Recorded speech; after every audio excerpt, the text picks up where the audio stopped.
Good evening, team. Welcome to the SmartNet Edu Center.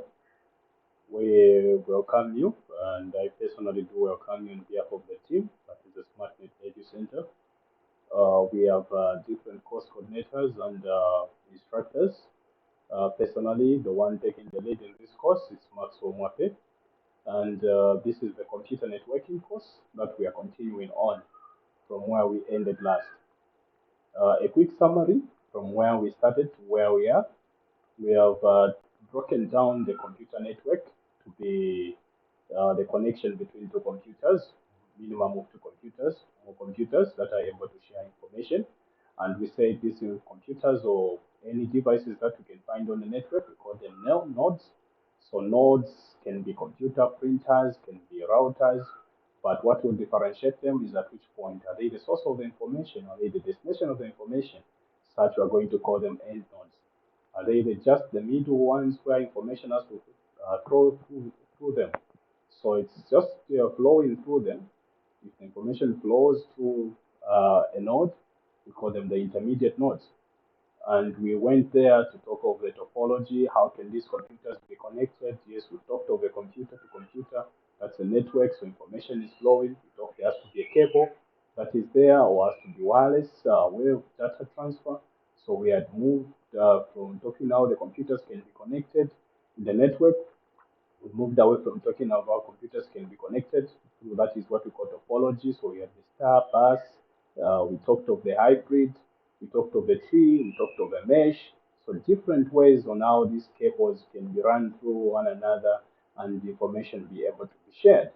Away from that, we had moved on to get to describe how the computers can be connected from the smallest distance to going the furthest. We talked of the shortest distance in a 10-meter radius. We had talked of what we call a PAN, personal area network, which was able to share what we do on your computer with the printer and the phone. You're able to do data sharing. So that is a network because one or more than one device are able to share information or nodes. Those nodes are able to share information, so or resources, so to say.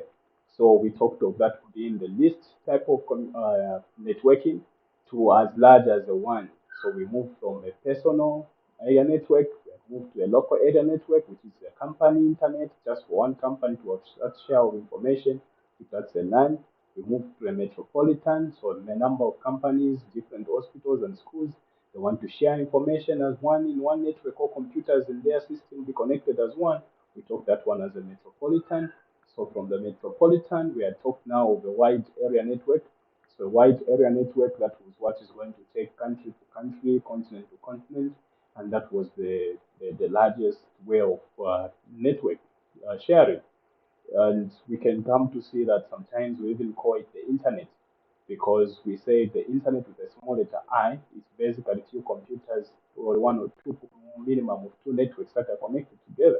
But when you talk of the internet, is a large thousands and millions of these networks that are connected. So the wide area network partly would relate to the internet because we have a big group of computers that are connected and be able to share information.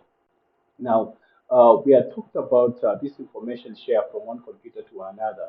We mentioned that there's something that is very important, which is protocols. Instructions needs to be set aside.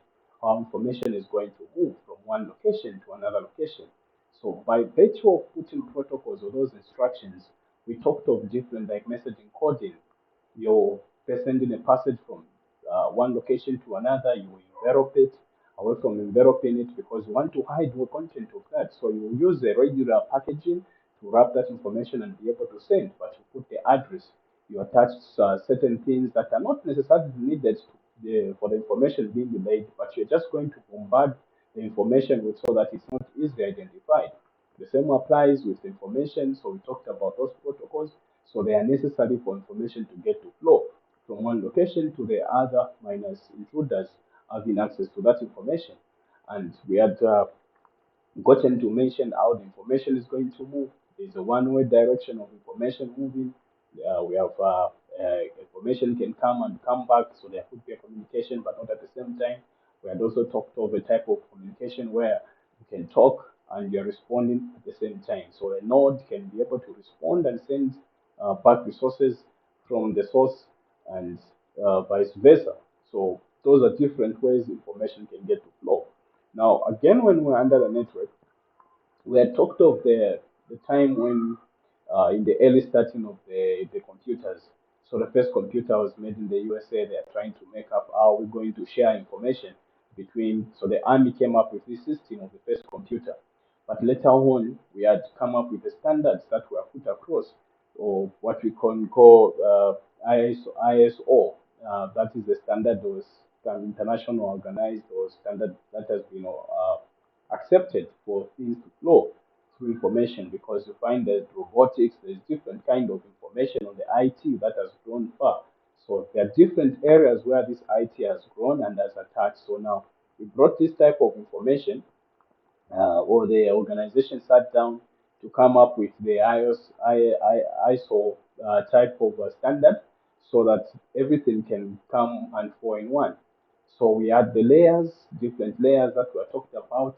Those layers were okay and agreed upon to say these layers, each one was going to carry protocols. We had about 7 layers, and then on top we had what we call the application layer. So different layers were talked about, and how information get to flow through these layers until they get to read. So all the information that is being sent by the sender, you're on your computer, you're on your phone, when you send those 7 protocol, information has to go through them, and the information has to be received also in the same process and ending with the application there. So we are talked of a different way of sending this information from one location to the other. It can be wired, and in the wired we have talked about different methods. There's fiber, there's the UTP cable. Away from there, we have the coaxial cable. So we had talked of the wireless and the wireless segment. We had broken it into different. We had radio, we had microwave, and we had infrared for data share.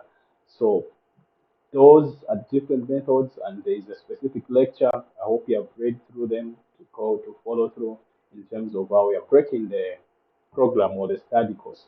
Now today we want to basically look at the protocol that underlines with under the network. We we wish to understand the addressing. How do computers get to identify specifically that this information is going to fall to this person, uh, specifically minus jumping in other people's hands? So this is what we want to start. And as usual, I wish to welcome you under SmartNet Edu Center. You're all welcome. And please do follow through as we get to have our study, so that you are able to be able to understand. This is under SmartNet Edu Center. So should you find challenges, sometimes maybe with what we are going to be considering, do feel free to reach us on that is the different times on after the during the course. You're free to get to reach us, so that we can get to communicate and understand those problems or challenges that you've had from the time when we started doing the conducting the courses. So I just wish to go direct into the course. So we are under networking. We are doing lecture 4. Thank you very much for your patience. So lecture 4, we want to go ahead without hesitating. So under lecture 4, we have talked of network addresses. So what are these network addresses? So we come to see that these network addresses actually are unique physical or logical addresses that distinguishes a network node or device over a computer or telecommunication. So I'll always keep coming to the human being type of a language, because I'm sending a message to someone. I need to know where they specifically get to be found. So when I'm sending a mail to a mail address or postal address, so to say, so a postal mail I'm trying to send to someone, what message I'm sending, I'll need to know the address. So what is the physical address? What is the street address? So I need to know the street address. I'll get to know the specific location, and that's when my message will reach. If I don't give such information, then the message will not reach. Sometimes if you go to the post office, you're sending, they'll tell you, first give us even yourself, the one who is sending, what is your information? So what is, you give your details and the details of the sender, so that they are able to confirm Once that person receives, they are going to send me a message. No, we have received this parcel on behalf of, sorry, for this person, the parcel that you sent, we have actually received it. So it brings upon a complete system where someone sends, puts their details and the details of the receiver, and the same applies at the end. The receiver will get it and will do the same part. So in these network addresses, we've seen that so it has to be unique, specifically unique. So each computer that is made has to have a specifically unique address as long as it's going to be in the network. So we see that the network address is a numeric number, and it can also be an address which is assigned to any new device that seeks access to the network. So without the address, you will never be on the network and you'll never be successful because information cannot be sent specifically to you. And these are designed, so to say, to be unique identifiers across the network. Now, although some networks allow for private addresses, local administered addresses may not be unique at some point. So each computer on a network uses a network address to be identified, to be located, and to be addressed. So this is the same thing that we're talking about in the human language.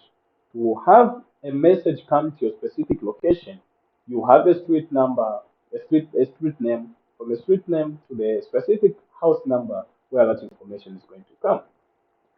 Now, in networking technology, network address is a key component to identify and locate network nodes. So this it's a key because it's a one that will allow information to be isolated or specifically delivered to your location. So now we have two major ones we're going to talk about: the Internet Protocol, which is the IP, and the Media Access Control, which is the MAC address. So don't mind on the host address, but mainly we're going to look at these two: the Internet Protocol and the Media Access Control. So what are these addresses? Or why first do we need addresses specifically? Look at the importance reasons. For device identification, because the host addresses give device unique names or numbers or network so that they can talk to each other correctly. Okay, this is device 1. Okay, this is device 2.3.5. This is device 6. So specific information can go. So that is for identification. Second is for routing. So you see, host addresses help data find its way to the right device by acting as the destination markers.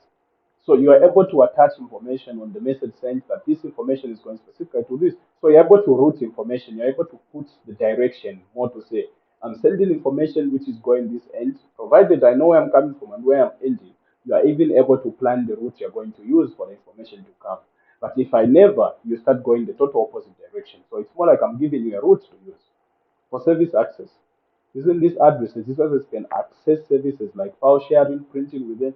So we have different information that can get to share and specifically will be known without having information that is just sitting in a loop. There is a cable here, you send data here, it doesn't know where it's going, so this data keeps bouncing, knocking on each and every computer that is connected on the network.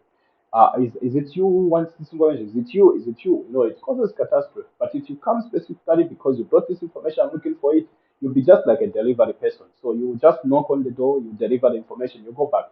You not spend time to start asking the all houses in the neighborhood. You spend too much time. So that is what we avoid. Now, we come to see that it also helps the network security.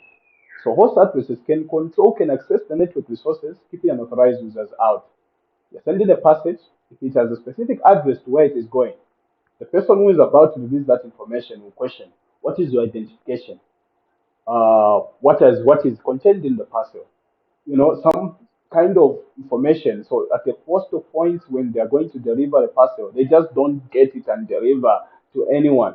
No, they'll pose some questions. Someone has to fill some documents, some information that has to relate with what you have entered. If the information is not similar or doesn't correlate, they send off the person to say, no, we will need another person, or they'll counter check with the sender. So this is for security reasons. Now, it's also for network monitoring. So also to help to spot and fix issues with the device and parts of the network. E.g., if we find the router, specifically an intermediate node, is the one that has a mess of the IP or the location itself. So we are able to know and the specific place to go affect, to go check on or work on. This is simple for network monitoring. It's like you have a fire service. So this fire service What is their job? They have to come and correct the damages that have been done, maybe by fire or anything. Whenever there's fire, they come as fire response team. So now, this team can only come specifically when they know the address. So it's for maintenance services. Any maintenance services that will be needed, they can come specifically. They don't just need to keep asking any street to know a place where it has fire. No, no, no. They will know specifically where the error is and troubleshoot within the shortest period of time and for quality of service. So also address prioritize important network traffic, making sure critical applications run smoothly. So these are the reasons why we need addresses for computers or network nodes that are going to share on this network. So now let's talk on those two addresses that we talked about. IP addresses, which we are calling the Internet Protocol. So this IP address is a unique numerical identifier assigned to a device connected to a network. IP addresses are used to identify and locate devices on the network. So what do they do? In turn, they allow data to be sent and be received between devices. So communication is enabled through these IP devices. Now we have two types of IP. So there's an IP version 4 and IP version 6. For now, we're starting with IP version 4. Now you see the limitations that IP version 4 has, that has made to the latest IP version 6 that has been brought about. So there are about 4 billion unique addresses using the IP4. Now, each number is a byte and they range between 0 to 255. We'll talk about this. So the IP4 addresses is 4 numbers separated by full stop. So it has 4 numbers.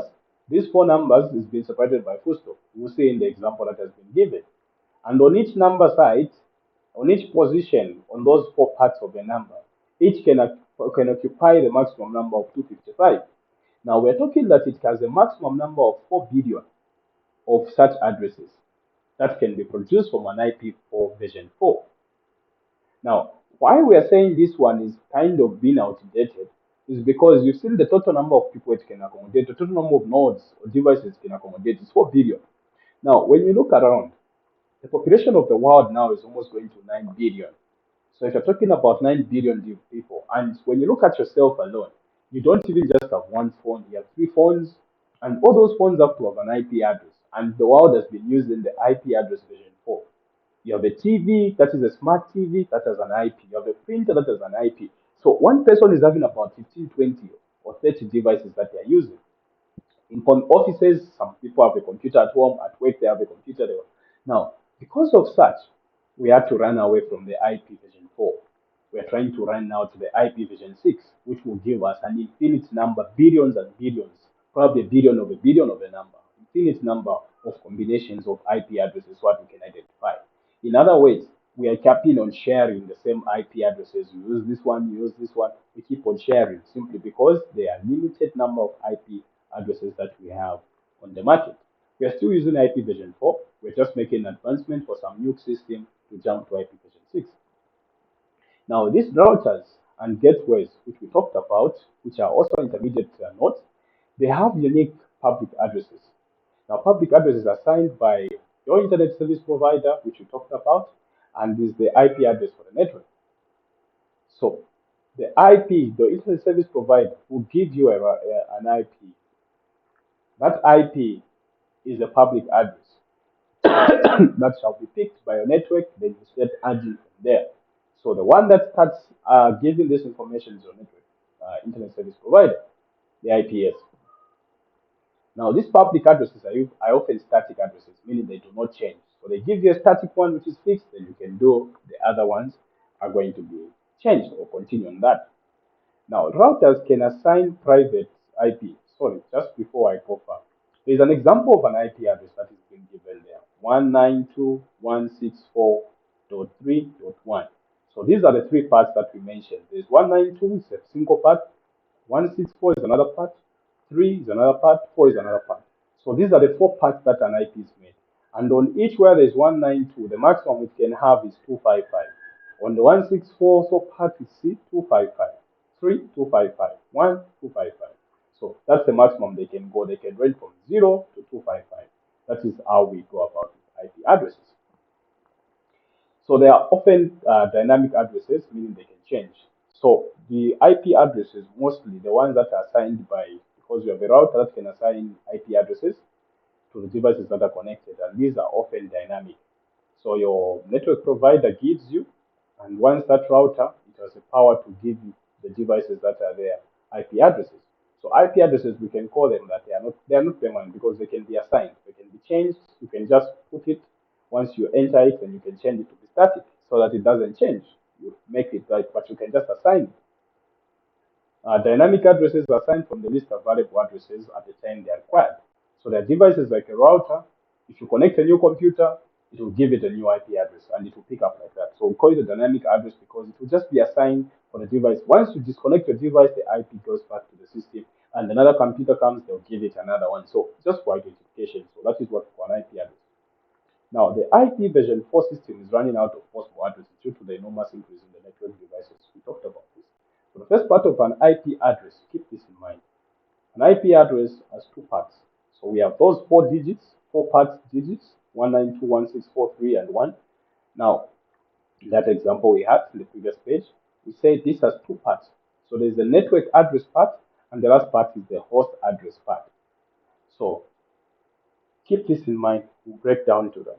A bit of an introduction to the IP for IP version 6, which has been developed, and you see that this one uses search type, and it's going to allow enormous uh, connectivity of the nodes. So this is what you see. It has actually about 6 parts that are going to be connected. So we have thousands more devices that are going to be connected. Thank you very much. So this is a simple, first we give a courtesy to the Save My Exam. This is the image we picked from there. It was good because it would give an example to what we're talking about. So this is the network. And in the network, you see each node, each game you have, it has to have an IP address. It's a camera you're using, an IP camera, it has an IP address. Is it a computer you're using? Is it a laptop you're using? Is it a router? So all these are going to have IP addresses. And what we mentioned was this public IP address is usually given by your internet service provider. So they'll give you this, and some dynamic will be given by the router. The router will start giving dynamic IP addresses, which this can pick from. If you have noticed, this is 192.168.0.1. So this one now starts assigning. It will not have any that will be same to it, this router. No, it will not have the same one. So it starts giving a private. This is just for a private one. The ISP gives it a public address. Then it also allocates now those IP addresses which are going to be different. So that when information is sent from this laptop to the next, it can communicate and send the right information as the procedure. Now we come to 3 types of IP addresses. These IP addresses, there are 3 types in terms of how much number of people can they allow to accommodate. So we mentioned that a network a IP address has 2 parts.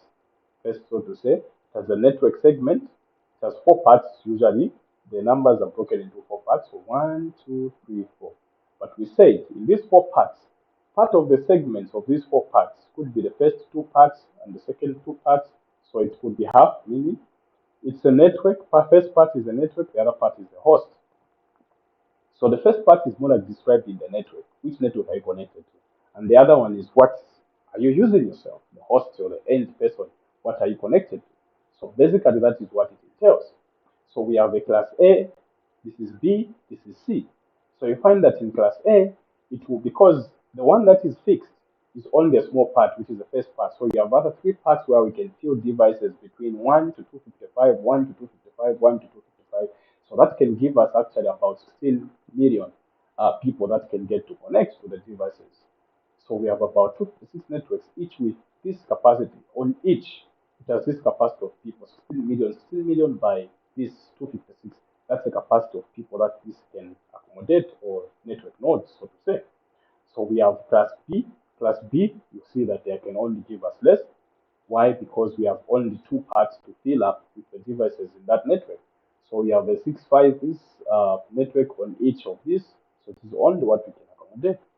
Then the last one, which is class 6, class C, you find that the first 3 segments have been taken up by the network, and the host can only fill up those few. But there's still a lot, because 1 to 256, this one can only give us a maximum of 256. 256. So this is 251 to 0 to 256. 256. Once the 256 reaches, the devices are done. This is 256, 256. So we can even start exchanging 252, 2. So there are a lot of devices that can get to be connected, and they'll give us a total of 4 billion devices in total that can be connected. The combinations of different IP addresses that can be connected. So now we were mentioning that the first part of an IP address is the network address, and the other one is the host. So this is just a distinction of the three types of network: the A, the B, the C. Now we've come to find what we call a subnet mask. So a subnet mask, it more like comes just if you have seen there's an IP on top, there's a subnet, IP, subnet, IP, subnet. So whatever you're seeing where there are 255, it's more like telling you that this is how fighters feel. So this is telling you that the hosts, this will distinguish you the host. If they give you the subnet mask, so it's 255, here is 000, meaning here you can feel, here you can feel, here you can feel, but the 255, it is determined by the network. So that is what this IP means, meaning that then here you can, here it's fixed, this you can change. So the second one, the subnet mask is 255, 255, telling you the first two slots are already occupied. So these are occupied. The first two parts of your IP is occupied. You can only fill the last two. Where there are zeros, you can fill. So the third part of the IP, the subnet mask, gives you 255, 255, 255, meaning the first three segments of the IP have been filled. You can only fill on the last part of the IP. So that is how we know which part of the IP, which class of the IP is it? Is it class A, B, C? We always ask to show us the subnet mask. Once we know the subnet mask, we are able to tell what type or the category of the IP address we are dealing with and how many devices we can get to connect. So what are the differences between the two types of IP versions, version 6, version 4, and version 6? You see that version 4 is 32-bit address. 32-bit address, you come and see it when you talk of the uh, binary segment. You come and understand what we mean by 32-bit. The IPv6 is actually 128 bits. So in the four groups of binary digits, when we go to binary, that's why we talk of the binary digits separated by a full stop. So they are saying those four parts of the network, where the four parts of the IP address, each has a capacity of 8 bits. So we have those bit, and it will give us to that. We'll come and talk about it. And the same applies to this one, this as most. So this one can give us a capacity of 4.3 billion of addresses to be connected, yet this one gives us an infinite number of devices that we can get to connect to. So we have what we call sometimes VPNs, virtual private networks. So what are these virtual private networks? Virtual private networks, basically, they hide your IP. So what do we mean by that? E.g., in China, they have blocked some accounts or some e.g. Facebook, they have blocked it in some areas. You find some accounts they don't allow. Or you come to a company that will block. It's easier. We just go in the file. We block you from watching movies. We block you from maybe accessing Facebook because we want you to use the internet for a good purpose. So how do you hide your IP address within the network? So you get to install what we call the VPNs. These virtual private networks, they're able to hide your IP address. How do they hide? They keep throwing you. They keep changing you the location and all the IP addresses, so to say. So by virtue of that, you are able to be safeguarded. So this virtual, they encrypt your internet traffic and route it through a secure server, masking your IP addresses. So they are maskers. So sometimes you find some people on the phone, they put an IP VPN because you want to hide basically your location, you want to hide your address so that they are not seen in the system that you are connected to that network. Now let's come to the MAC address. Now what is this MAC address? So this MAC address, Media Access Control, MAC, Media Access Control. It is used to identify a device on the network. We talked of the IP address as something that can be allocated, so it's not fixed, it's not permanent. But to come to talk of the MAC address, this is a fixed type of address. Why do we talk about a MAC and why do we talk about the IP? The IP, because we talked of in a network share, there are some devices that are connected via wireless. So because they are connected via wireless, they are actually depending on an IP address for wireless connectivity. But there are those devices that are able to be connected via cable. So we have a cable we can put. Those devices need to be identified by what we call a MAC address, which is a physical media access control. So because of those two different modes of transport, we are going to use these two: the MAC address for physical keyboard devices, the IP address for Wi-Fi based devices. Now, this MAC is a unique code which consists of 6 pairs of hexadecimal codes. What do you mean by that? The IP we're talking about in 4 parts, and then we talk of the MAC address. We have actually 1, 2, 3, 4, 5, 6. So there are 6 parts of this the decimal segment. So it's a decimal code separated by a colon. Now each pair of this, without going too deep into this quick summary, we can see that this IP address, the first 3 parts of it, it's actually we're going it's signed by it's connected actually to a what we call a NIC, network interface card. So we'll see in the next picture the network interface card. You get to understand what the network interface card. What we're talking of when we talk of the MAC address, it's embedded, so it's written. The manufacturer of the network card in your computer, be it your desktop, be it your laptop, is what as long as you can use a cable. This network card they get to print in the address that is going to be using. So that's the address meaning you identified on the network whenever you're connected. So that's the difference with the MAC address. Now the first 3 pairs of the manufacturer are the manufacturer ID. So the first part of the 3 pairs is manufacturer's ID, and the last 3 pairs is the serial number of the NIC ID that you have. So the first part can be the same because it's just indicating the company that made. Then the other 3 parts will be different because this one will show the specific person connected to the network. So let's look at what the MAC address is. So that's what we meant. So the MAC address has 6 parts away from the IP that has 4 parts. And we get to see that the first 3 parts are the manufacturer ID, and the last 3 parts are the device serial number. So we can have the first part to be same because the same company that is making it. And we call it static because it's permanent. You don't change it. It's already embedded on your system. No matter what you do, it's the same one that you get to use as your MAC address. So I'll give an example. This is a laptop network card, and when you see on it, it has those 6 parts of the wedding, and you can see the first part is actually for the manufacturer, and the other one is the serial number, just as indicated in the picture. Thank you very much. Now, what is this network interface card? Well, a network interface card is what is enabling you to connect your keyboard network, the UTP cable, to your computer, to the printer. Anything that is going to receive this cable, that's a card, that's a network card. So it's allowing your computer to do a cable connectivity, that is a NIC. So it's an internal physical component which enables computers and other devices to communicate. So it allows cable connectivity. They are also known as network adapters.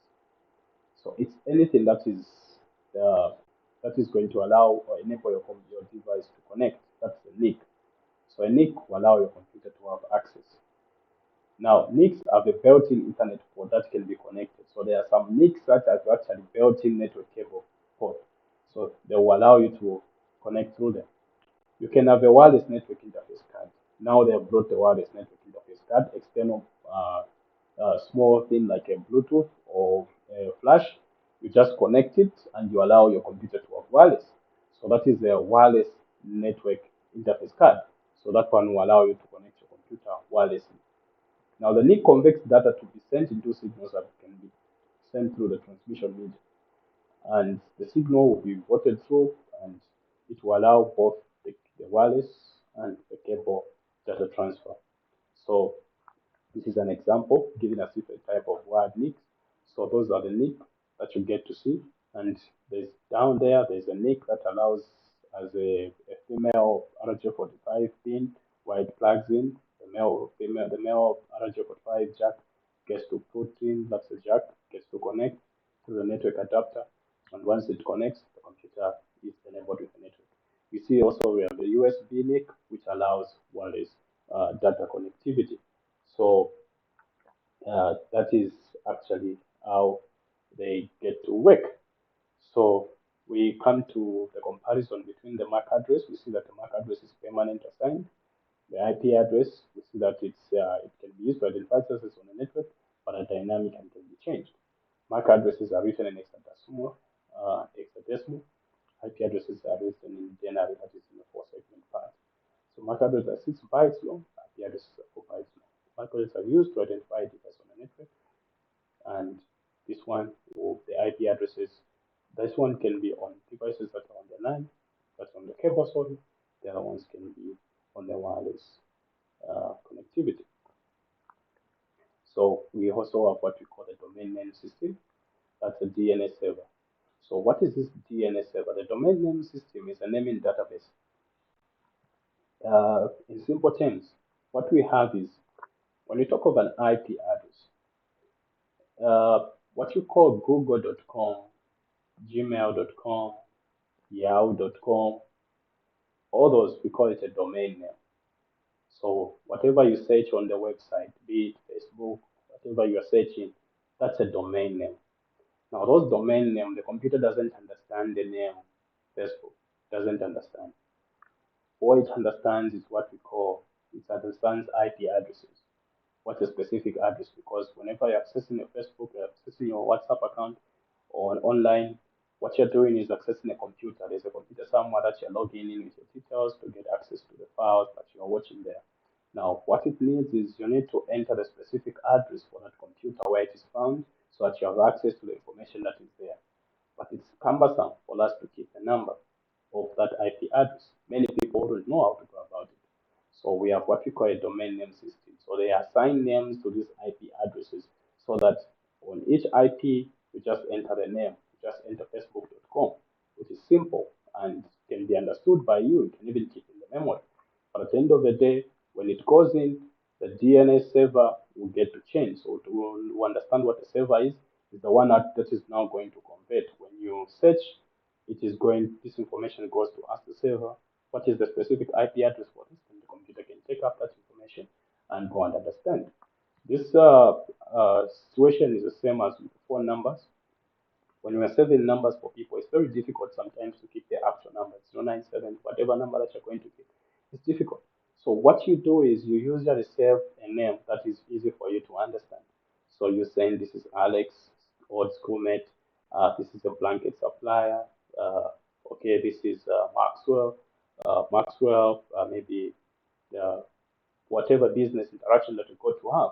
So you get to save names as such, but your phone does not understand the name of that person. Itself doesn't go by the name, it has a phone number.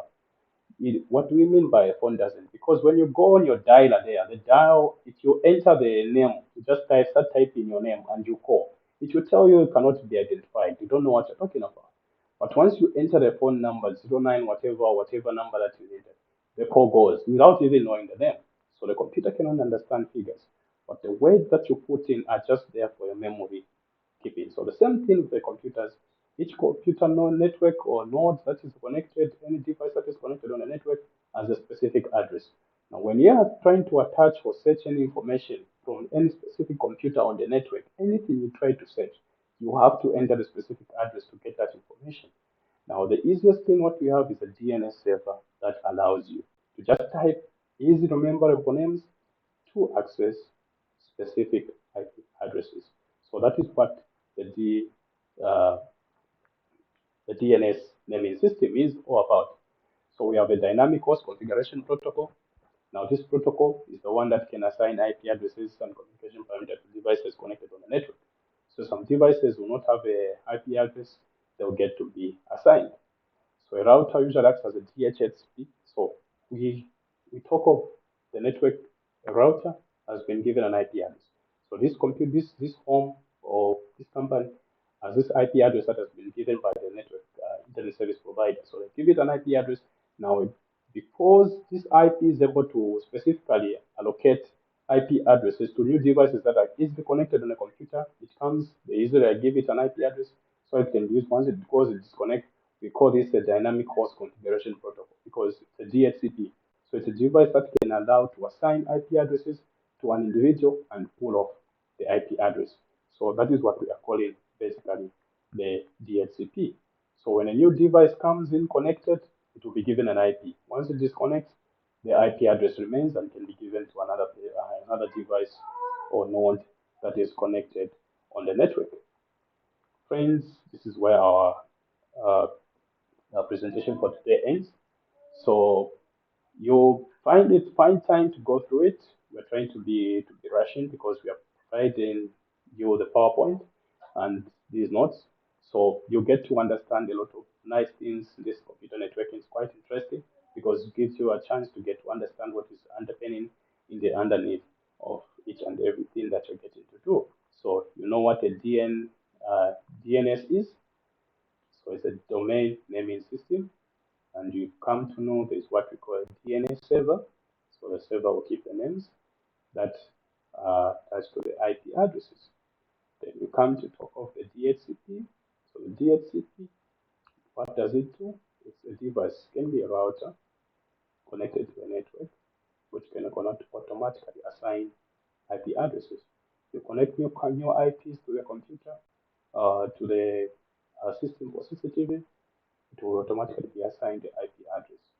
So according to such a DHCP, anything that is attached, it will get to give and keep those IP addresses for others. Like we said, the world can only have the maximum of 4 billion IP addresses, which are too limited. So as you turn off your computer which was connected to the network, that IP address, it could be static, was given by the DHCP that will be pulled out to allow another device to be given and the network will keep flowing the same. All your phones have IP addresses, and those IP addresses, basic reason why you're able to communicate. Thank you very much, and please find time to go through what we have discussed today. I appreciate it.